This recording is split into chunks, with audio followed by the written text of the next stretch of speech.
आज का टॉपिक है हमारा अंडरस्टैंड प्रोसेसर फीचर कि प्रोसेसर के फीचर्स को मुख्तलिफ जो उसकी टर्म्स हैं उनको अंडरस्टैंड करना समझना। उसमें एक चीज़ जो आती है वो है पैरेलल प्रोसेसिंग।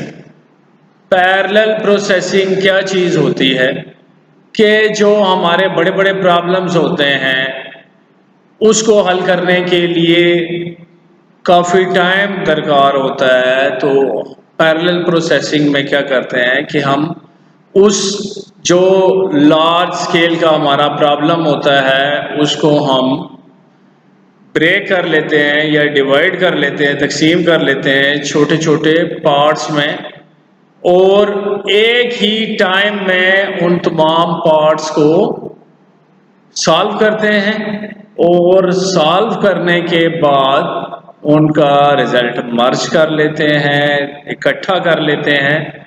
तो ये बहुत तेज़ी के साथ और हाई स्पीड कंप्यूटिंग के लिए इस पैरेलल प्रोसेसिंग को हम यूज करते हैं। पैरेलल प्रोसेसिंग के बाद जो प्रोसेसर का एक और फीचर है वो है मल्टीटास्किंग के एक वक्त में एक से ज़ायद काम को सर अंजाम देना, ये मल्टीटास्किंग कहलाता है।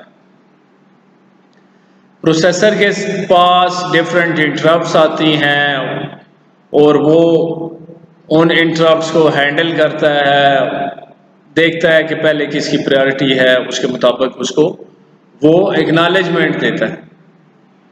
अब आप कंप्यूटर चला रहे होते हैं तो आप कोई चीज़ बना भी रहे होते हैं, टाइप भी कर रहे होते हैं।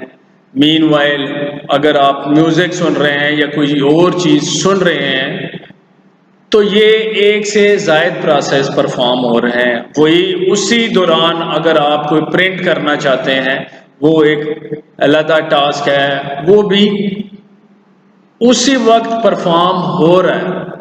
तो ये सारे डिफरेंट प्रोसेस जो उनसे हैं, एक से ज़्यादा प्रोसेसेस को या एक से ज़्यादा टास्क को एक ही वक्त में सर अंजाम देने के अमल को मल्टीटास्किंग कहते हैं। अब उसके बाद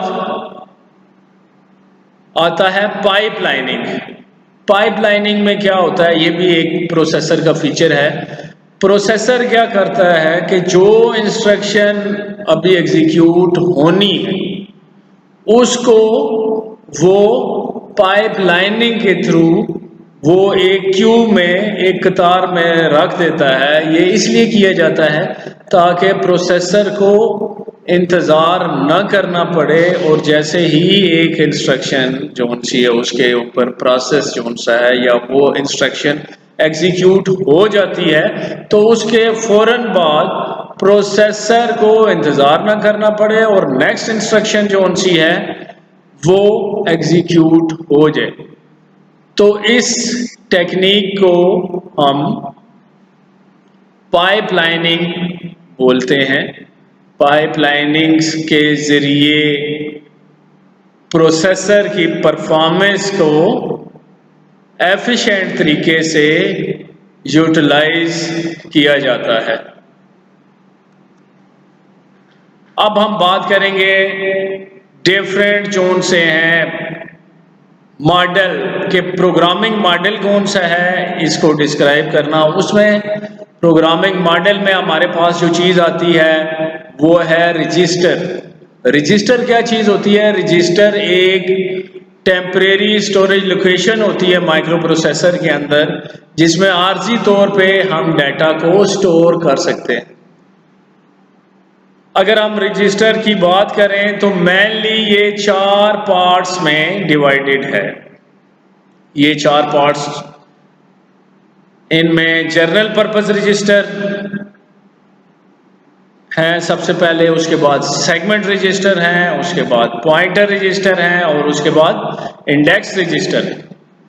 जनरल पर्पस रजिस्टर ऐसे रजिस्टर हैं जिनको हम जनरल पर्पस या जर्नली उनको हम यूटिलाइज करते हैं। उसमें सबसे पहले हमारे पास ये आप चीज़ ज़हनशीन कर लें कि 8086 और 8088 में इनकी कैपेसिटी क्या है कि ये 16 बिट का डाटा स्टोर कर सकते हैं, 16 बिट्स स्टोर कर सकते हैं।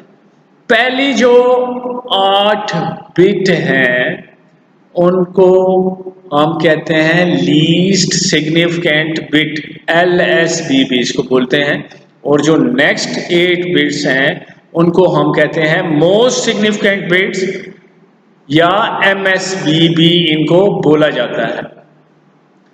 तो इस एक्यूमुलेटर रजिस्टर की हम बात कर रहे हैं, तो इसको हम स्प्लिट कर लेते हैं 8 बिट की, मजीद इसको फर्दर डिवीजन कर लेते हैं। एक को हम AL बोलते हैं और एक को AH बोलते हैं। पहली 8 बिट्स जो सी हैं वो AL कहलाएगी और अगली 8 बिट्स जो सी होंगे वो AH, और ये सारा कंबाइंड होके 16 बिट ये एक्यूमुलेटर रजिस्टर या AX बनेगा। इससे एक्यूमुलेटर रजिस्टर क्या करता है?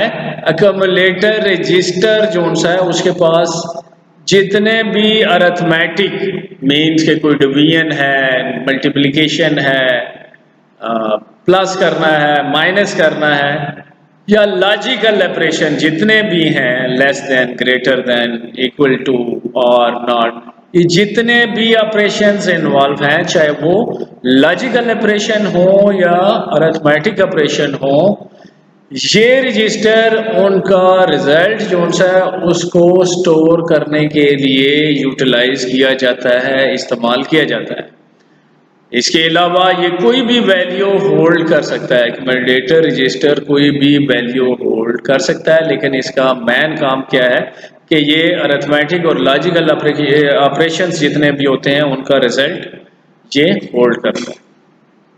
इसके बाद नेक्स्ट जनरल पर्पस रजिस्टर आता है, उसको हम बेस रजिस्टर या BX बोलते हैं, और ये भी 16 बिट का एक रजिस्टर है, इसकी कैपेसिटी भी 16 बिट है। इसमें भी हम इसको BL और BH, फर्स्ट 8 बिट्स को BL हम कंसीडर करते हैं और सेकंड जोन सी MSB है, मोस्ट सिग्निफिकेंट बिट्स जोन सी हैं, उनको हम BH कंसीडर करते हैं। ये क्या करता है कि ये बेस एड्रेस को होल्ड करता है। Base address means offset address या एक्चुअल मेमोरी का वो एड्रेस जिसके ऊपर डाटा पड़ा हुआ है, जहां से डाटा को लेके आना है या जहां पे डाटा को राइट करना है। ये रीड या राइट करने जिस डाटा को भी हम करना चाह रहे हैं उसका एड्रेस जो सा है वो बेस रजिस्टर के पास होगा कि ये डाटा मेमोरी की इस लोकेशन में, एग्जैक्ट लोकेशन उसकी जो सी है ये वहां पे पड़ा हुआ, उसको हम बोलेंगे बेस रजिस्टर।